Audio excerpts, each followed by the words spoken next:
7절부터 13절까지 말씀입니다. 같이 읽겠습니다. 7절부터 13절까지 말씀입니다. 같이 읽겠습니다. 12 제자를 부르사 둘씩 보내시며 더러운 귀신을 제어하는 권능을 주시고 명하시되 여행을 위하여 지팡이 외에는 양식이나 배낭이나 전대의 돈이나 아무것도 가지지 말며 신만 신고 두벌 옷도 입지 말라 하시고 또 이르시되 어디서든지 누구의 집에 들어가거든 그곳을 떠나기까지 거기에 유하라. 어느 곳에든지 너희를 영접하지 아니하고 너희 말을 듣지도 아니하거든 거기서 나갈 때 발 아래 먼지를 떨어버려 그들에게 증거를 삼으라 하시니 제자들이 나가서 회개하라 전파하고 많은 귀신을 쫓아내며 많은 병자에게 기름을 발라 고치더라.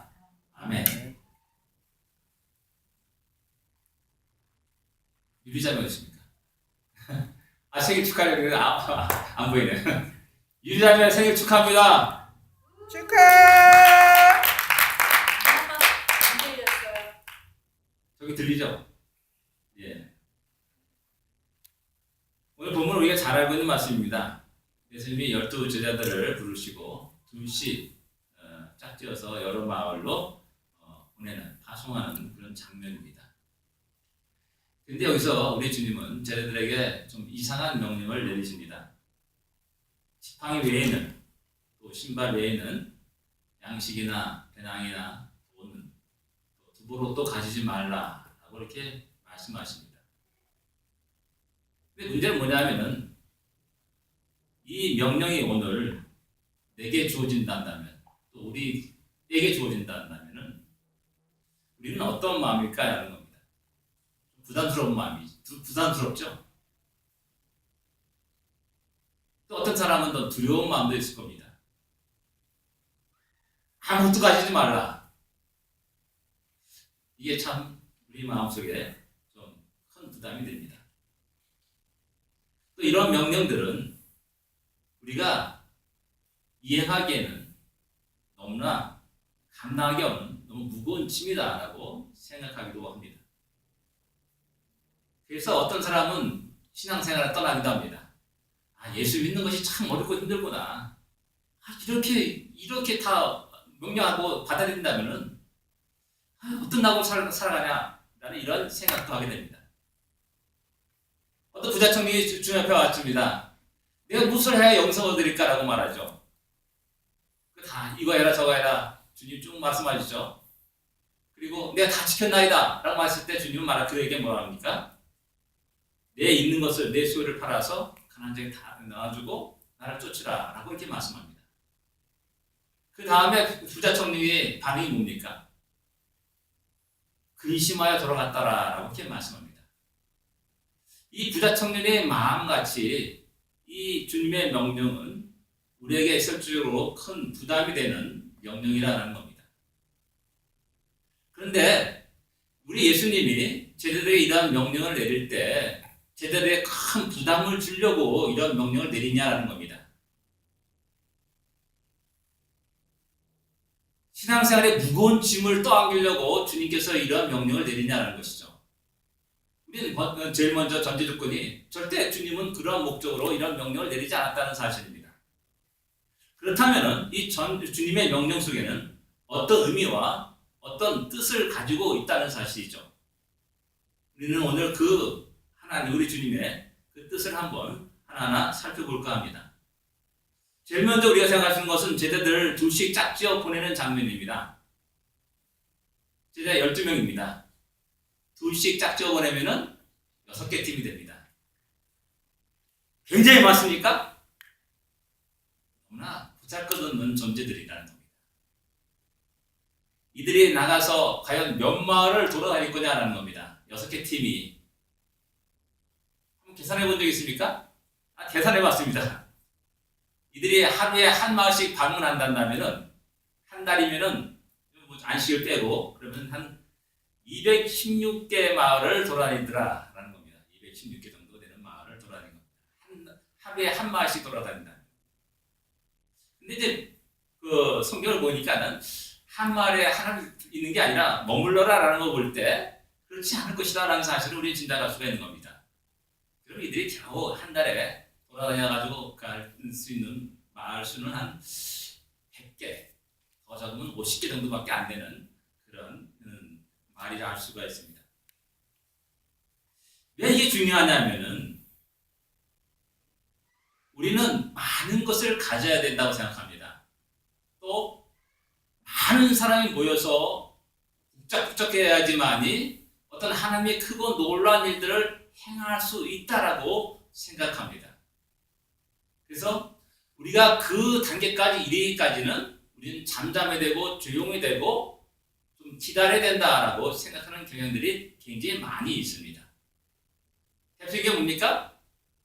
대학 가고 예수 잘 믿겠다 그러죠. 그 다음에 직장 생활하고 예수 잘 믿겠다 그러죠. 그 다음에 성공해서 예수 잘 믿겠다 그럽니다. 근데 그 사람들은 평생에 예수를 잘 못 믿습니다. 언제나 넘어지게 되죠. 근데 주님은 자기의 피모인 12명을 내리고 둘씩 짝지어서 보내는 겁니다. 적은 무리입니다. 결코 세상을 변화시킬 수 있는 그런 힘과 능력이 없는 그런 미미한 존재들입니다. 그러나 역사를 이렇게 쭉 보게 되면은 그 적은 무리가 120명이 되고 500명이 되고 3000명이 되고 전 세계 나라들 점령하는 놀라운 역사로 드러났다는 사실을 우리는 잘 알고 있습니다. 그 시작은 작고 미미했다라는 사실입니다. 우리 주님은 12명을 놓고 바로 그 시작을, 놀라운 그 시작에 첫 발걸음을 내딛고 있다는 사실입니다. 예수님은 이들 소수를 통해서 세상이 하루아침에 금방 뒤집어진다고 생각했을 거라는 겁니다. 아니라는 겁니다. 작은 모습이지만은, 그러나 미미한 모습이지만은 그들을 통해서 어떤 변화가 일어날 것이라는 사실입니다. 그렇다면은 우리는 무엇보다도 이 12명 제자들을 향한 우리 주님의 바람이 있음을 알 수가 있고, 주님의 그 바람 속에는 그들이 무엇인가 배우기를 원하고 또 훈련받기를 원하는 그런 우리 주님의 마음이 그 안에 담겨 있다라고 할 수가 있습니다. 세상을 변화시키기 전에 세상을 변화시킬 그 사람이 먼저 변화되어야 된다는 것이죠. 세상이 어둡다라고 불평 원망하는 것이 아니라, 그래 변화되어야 되는 게 세상이다라고 생각하는 게 아니라, 먼저 내 자신이 변화받아야 될 어떤 부분이 있다는 사실입니다. 그런 의미에서 어떻게 보면 이 명령은 제자들을 훈련시키고 가르치기 위한, 또한 어떤 것을 발견하고 깨닫기 위한 하나의 목적을 가지고 있는 그러한 명령이라 할 수가 있는 것이죠. 제자들을 보냅니다. 여러 가지 경험을 하기를 원합니다. 느끼기를 원합니다. 또한 배우기를 원하는 것이죠. 이들의 여행을 통해서 주님은 그들이 무엇을 배우기를 원했냐라는 겁니다. 정답은 없습니다. 그러나 우리가 상상할 수가 있습니다. 또 오늘날 이 성경 말씀을 본문을 읽는 우리 모든 교회와 성도들은 무엇을 느끼고 배워야 되느냐라는 겁니다. 제일 먼저 우리 생각할 수 있는 것은 권세를 올바로 사용하는 법을 바르게 배워야 됩니다. 실제로 보면 주님은 이들에게 권세를 주셨습니다. 그리고 그 권세를 받고 제자들이 나갑니다. 그리고 귀신을 쫓아내고 병자를 고치는 놀라운 역사가 그 안에 일어납니다. 주님이 주신 권세를 사용한 것입니다. 근데 중요한 것은 뭐냐면 14절의 말씀입니다. 14절 앞부분에 어떻게 나오냐면은 예수의 이름이 드러난지라 라는 말씀이 있습니다. 권세 사용의 결과가 예수 이름이 드러났다는 겁니다. 쉬운 것 같은데요. 결코 쉬운 일이 아닙니다. 사람들이 제자들을 바라봅니다. 그들의 능력 속에서 귀신이 뻗어나갑니다. 그들의 능력 속에서 어떤 질병들이 고치를 받는 놀라운 역사가 일어납니다. 그때 사람들의 반응이 무엇이겠습니까? 그 사람에게 감사를 표현할 겁니다. 어떤 사람은 넙죽절도할 것입니다. 왜? 나 죽을 병에 걸렸는데 나를 고칠 수가 얼마나 고맙고 감사한 일이에요. 넙죽절도 할 게 있죠. 이럴 때 대부분 사람들 어떻게 됩니까? 자기가 영광을 받습니다. 자기가 행한 그 일에 내가 이런 능력이 있는 사람인가? 라면서 자기가 영광을 받는 그러한 경향도로 쏠리게 됩니다. 예수 이름보다 자기 이름 석자가 널리 알려지는 것을 더 즐거워하고 기뻐하고 또 그러한 즐거움 속에 빠져가지고 헤어나지 못하는 것이 일반적인 우리들의 모습이라 할 수가 있습니다. 한마디로 스타가 되는 겁니다. 수많은 사람들이 환호하고 수많은 사람들이 떠받드는 그런 스타가 되는 것이죠. 그럴 때 그들의 말은 권위가 있고 힘이 있습니다. 그리고 그 권위 앞에 많은 사람들이 무릎을 꿇기도 하죠. 이걸 잘 이용하면은 떼돈을 벌 수 있습니다. 목욕탕의 떼돈이 아니라 진짜 엄청난 돈을 벌 수가 있는 것이죠. 또 권세를 누리면서 그들 위해 군림할 수도 있습니다.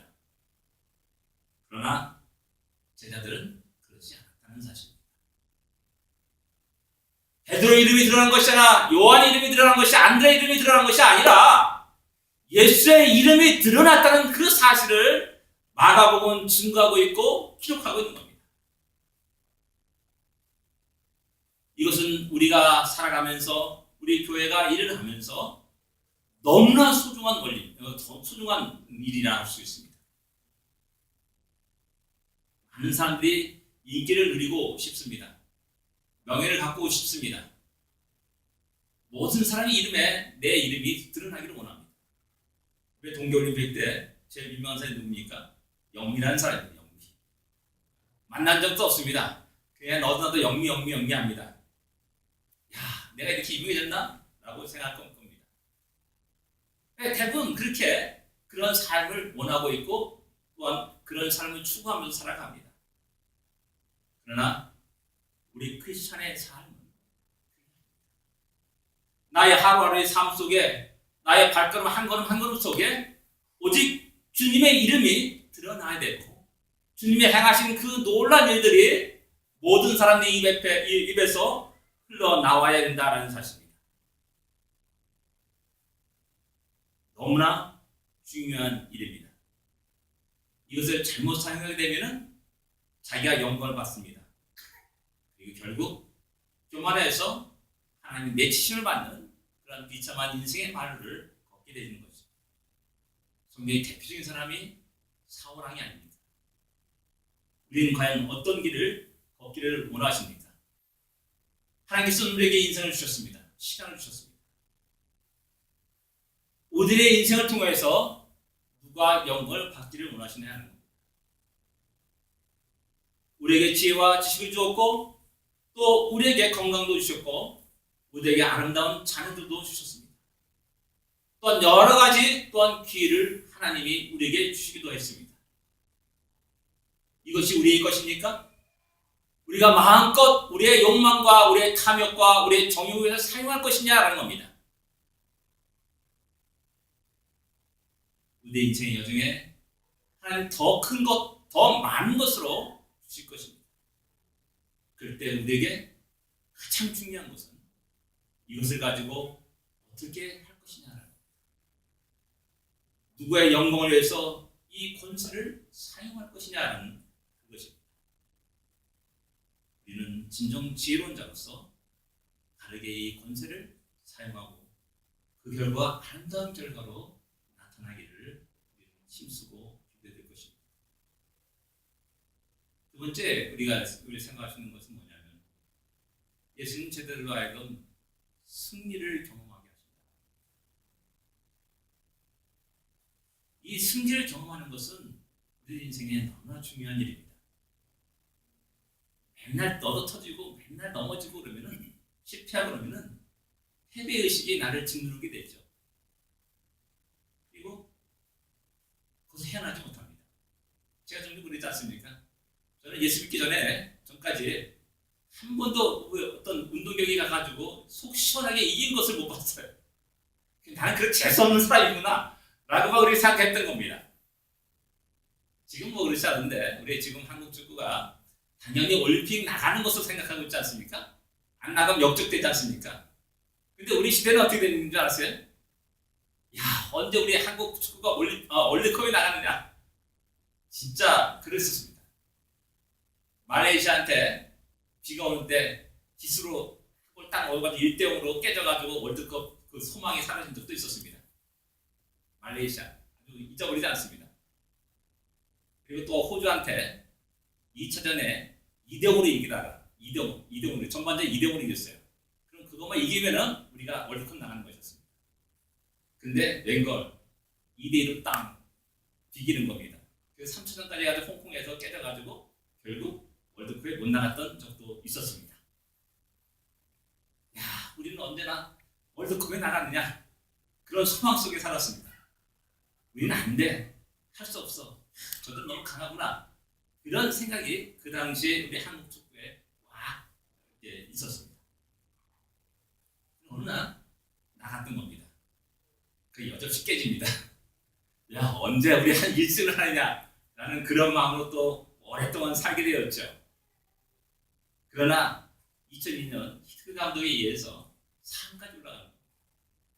이 경험은 우리 한국 축구를 뒤집어 놨습니다. 한국 사람의 생각도 완전히 뒤집어 놨습니다. 야, 우리가 거기까지 갈 수 있구나 라는 그 생각을 하게 된 거죠. 이런 승리의 경험은 우리의 신앙생활에서 너무나 중요한 겁니다. 제자들이 주님의 권세를 가지고 나갑니다. 권세를 사용합니다. 근데 그대로 자기 눈앞에 펼쳐진 놀라운 장면들이 일어나는 겁니다. 귀신 들린 자가 정상 돌아온 놀라운 역사가 일어나고요. 병든 자가 일어난 놀라운 역사가 일어납니다. 야, 주님의 권세는 이렇게 크고 놀랐구나 라는 사실을 경험하게 됩니다. 그런 사람은 그 다음에 어떻게 나갑니까? 예수의 이름의 권세를 즐겨 사용하는 자가 됩니다. 아까도 말했듯이 주님은 우리들의 인생 속에 필요한 것들을 많이 주십니다. 지식이 부족하면 지식을 주시기도 하고 또 어떤 사람이 부족하면 사람을 또 만나게 하고 또 함께 일하게 하고요. 또 그 환경을 변화시키고 또 재물도 허락하고 이런 여러 가지 다양한 것들을 주시는데 이것을 사용하는 사람이 있는 반면에 사용하지 못하고 묵혀두는 사람도 있다는 사실입니다. 그 차이가 뭡니까? 간단한 겁니다. 내가 승리의 경험이 있는 사람은 즐겨 그것을 사용합니다. 기도의 맛을 안 사람은 기도를 계속합니다. 그리고 그 기도의 역사들이 있는 것을 보게 되고 또 경험하게 됩니다. 그리고 어려울 때마다 하나님께 나아가죠. 그리고 기도합니다. 예수 이름으로 기도합니다. 그래서 그 상황이 변하는 것을 경험하게 되죠. 그러다 보면 신앙생활이 즐겁고 기쁘게 됩니다. 신앙생활이 힘들고 참으로 무겁고 부담되고 짐이 되는 그 사람들은 무엇인가 잘못된 겁니다. 우리에게 짐을 주시려고 이런 명령을 내는 건 결코 아니지 않습니까? 주님은 그 권세를 사용하라라고 말합니다. 사용하고 일어나는 그 놀라운 사건들을 보라라고 경험하기를 원하는 겁니다. 이런 사람은 뒤로 물러나 후퇴하지 않습니다. 도전합니다. 왜? 그 권세를 알기 때문에 그렇습니다. 권세를 사용할 때 놀라운 승리 역사도 있음을 알게 되는 것이죠. 고기 맛을 안 사람이 고기를 먹는다고 하지 않습니까? 맞습니다. 신앙생활에서 이런 승리의 경험은 우리에게 소중한 것이라는 겁니다. 권세를 썩히지 마시고 잘 사용하십시오. 그냥 칼집에 칼만 닿지 요겁니다. 생각하지 마시고 빼가지고 휘둘러 보십시오. 그럼 대적이 넘어지는 것들을 보게 되는 겁니다. 칼을 빼가지고 요리를 해보십시오. 많은 사람들이 즐겁게 맛있다면서 즐겁게 그 요리를 먹게 되는 것이죠. 이런 속에서 우리의 신앙의 경험은 풍성해지게 되고 그리고 어떤 상황 속에도 결코 흔들림이 없는 그런 신앙인으로 세워지게 되는 것입니다. 또 이 여행을 통해서 부족함이 없이 채워주시는 하나님을 경험하고 예수님 제자들에게 아무것도 가지지 말고 가라고 명령합니다. 큰 부담이 됐을지 모릅니다. 걱정이 되기도 합니다. 여기서 심하게 되면 시험이 들기도 하죠. 무모하게 그것을 흉내내다가 감당치 못하고 넘어지는 사람도 있습니다. 실제로 우리가 돈 없이 어떻게 살아갈 수 있습니까? 여행할 수 있습니까? 그것이 참 어렵다는 사실을 우리는 잘 알고 있습니다. 우리 인간의 이성은 그렇습니다. 여러분들이 이렇게 그랜드 캐니언 여행할 때 그럼 다 계산해가지고 얼마 들 것이다 딱 생각하지 않습니까? 근데 내가 돈이 없네? 갈 수 없네. 주저앉지. 그냥 여기 좀 어디 미시간 호수에 가서 물장난 하다가 그냥 들어오지 라고 생각하지 않습니까? 근데 제자들은 이 주님의 명령에 따라서 발걸음을 옮깁니다. 그 명령을 순종합니다. 많은 것이 부족한 여행이었습니다. 아니, 절대적으로 부족한 여행이었습니다. 그러나 결과적으로 뚜껑을 열어봤더니 부족했습니까? 그렇지 않았다는 사실입니다. 그들이 굶주렸습니까? 안 했다는 겁니다. 그들이 신발이 헐었습니까? 아니었습니다. 주님이 아무것도 가지지 말고 가라 했는데 실제적으로 그들의 삶에는 부족함이 없었다는 사실입니다. 이 진리를 알지 못하게 되면은 우리는 언제나 불안과 초조와 근심과 걱정과 두려움 속에 빠지게 됩니다. 그리고 가진 자들에 대한 시기와 질투가 있게 되고요. 그것이 더욱더 심하게 되면은 미움과 증오가 원망이 일어나게 됩니다. 주님은 우리 형편을 아십니다. 우리의 필요가 무엇인지도 아십니다. 그리고 한번 그것을 경험하기 위해서 야 가봐 라고 내게 명령합니다. 그리고 그 명령에 따라 주저하냐고 간 사람은 주님 말씀이 맞구나. 우리의 삶 속에 부족함이 없이 채워주시는 주님이시구나. 그래서 선하신 하나님, 선하신 주님을 고백하게 되는 겁니다. 한국 사람들은 워낙 험한 역사의 파도를 치고 살았기 때문에 많은 사람들이 조급합니다. 빨리 무엇인가 이루어져야 돼요. 안달병이 제가 병인데 안달병이 지극히 많습니다. 없으면은 내가 죽을 것 같습니다. 부족하면 뭔가 죽을 것 같아요. 또 풀어낸 겁니다. 안달합니다. 이런 병은 우리뿐만 아니라 유대인들에게도 똑같이 있는 그런 병이라 할 수 있습니다. 출애굽했습니다. 백성들이 물 없었습니다. 죽을 것 같다고 생각했어요. 먹을 것이 없었습니다. 역시 마찬가지로 죽을 것 같다고 생각했어요. 하나님 우리를 죽이려고 이곳에 나오겠느냐? 라고 말하지 않습니까? 그러나 그들의 삶 속에 40년 광야 속에 그들의 삶에 부족한 것이 있었냐는 겁니다. 없었습니다. 주님은 우리에게 계속해서 이 이야기를 하는 겁니다. 마음 8장 14에서 21절에 보게 됩니다. 제자들이 배를 타고 가다가 떡 가져오는 것을 잊어버렸습니다. 그래서 수근수근 됩니다. 주님이 그래서 쟤네들 뭐 때문에 말하는구나 라고 알아가지고 야 5개의 떡과 2마리의 물고기를 가지고 몇 명이 먹었고 얼마큼 거둬들였느냐 몇 공기를 거둬들였느냐 라고 질문합니다. 그리고 떡 7개를 가지고 4,000명을 먹이고 나서 얼마큼을 거둬들였느냐 라고 질문합니다. 쟤네들이 12광줄이었죠. 7광줄이 거뒀습니다. 주님 말합니다. 아직도 깨닫지 못했느냐? 내 삶, 우리가 주님을 의지하고 믿고 살아갈 때 우리의 삶은 결코 부족함이 없습니다. 하나님은 그렇게 우리에게 채워주시는 분이시고 우리의 필요를 공급해주시는 분이십니다. 너무나 지나치게 이성적으로 생각하지 마십시오.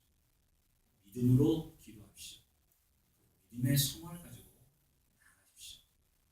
그러면 이런 채워주심의 역사가 있게 됩니다. 제자들은 아무것도 지지 못했습니다. 그러나 그의 삶에 부족함이 없는 것을 경험했을 때 그들은 나중에 나가서 먹고 입고 자는 문제가 그들의 삶을 지배하지 않았다는 사실입니다. 성도의 삶은 바로 그런 겁니다. 그 주님 말하지 않습니까? 먹는 거, 입을 거, 마실 거 다 이방인이 구하는 거다 라고 말하면서 너는 먼저 그의 나라와 그 의를 구하라. 그러면 이 모든 걸 너에게 더하시리라고 주님이 우리에게 약속하고 있지 않습니까? 지금 현재 없다고 해서 불평과 원망하는 것이 아니라 주님의 채우심을 기대하면서 또 믿음으로 나가는 우리가 되기를 원합니다. 우리가 생각하는 것은 하나님, 우리 주님은 함께 일하는 것을 가르치기 위해서 이 명령을 하고 있다는 사실입니다. 둘째 딱 적어냈습니다. 과연 어떤 기준으로 그 둘을 맺어줬을까? 라는 그런 질문을 한번 던져봤습니다. 다 살아온 환경과 배경이 다릅니다. 성격이 다 다릅니다. 마태는 세리였습니다. 그 당시 민족 반역자였죠. 또한 반대로 시몬이라는 사람은 열심당원이었습니다. 애국투사, 독립운동하는 사람, 이렇게 생각할 수 있습니다. 세리와 열심당원이 함께 공존할 수 있냐는 겁니다. 그러면 예수님이 어떤 제자를 가만히 보게 되면은 이들이 한 공동체를 이룬다는 것은 거의 불가능한 일이다 라고 말할 수가 있는 겁니다. 요한의 형제 요한과 야고보는 어떻습니까? 우리의 아들이라고 하는 별명을 붙을 정도로 그의 성격은 불같은 성격의 소유자였습니다. 그런 사람도 어떻게 함께 화합할 수가 있냐는 겁니다. 힘들죠. 베드로 어떻습니까? 어디 가나 나서기를 좋아합니다. 출랑대고 탁 나서가지고 이야기 탁 던지죠.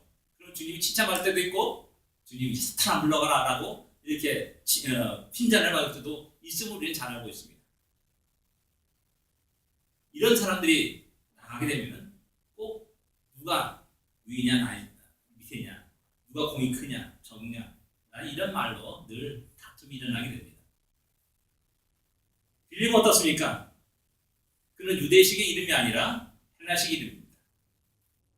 헬라식 교육을 받았을 것이고 헬라 문화에 익숙한 자라고 우리는 짐작할 수가 있습니다. 이런 모습은 골수분자인 유대인들에게는 약간 좀 거부반응을 일으키는 그러한 것이라 할 수 있습니다. 지금 우리 성경적 이름을 갖고 있는 많은 사람들이 있는 것을 이렇게 보지만 우리 시대에는 성경적 이름이라든지 다른 이름 갖고 보면 상당히 아주 이상한 그런 분위기라든지 그런 것을 있었습니다. 12명밖에 안 되는 이 예수님의 제자들 가운데 이런 갈등과 냉기류가 있었음을 우리는 짐작하게 됩니다. 주님이 예수님이 올라가실 때 뒤에서 뭐라 합니까? 누가 크냐라는 논쟁을 벌이고 있는 그런 장면을 알 수가 있는 겁니다. 야, 저놈하고 같이 갔으면 좋겠다. 쟤하고는 진짜 안 돼. 같이 가고 싶지 않아요. 이런 게 쉽지 않겠습니까?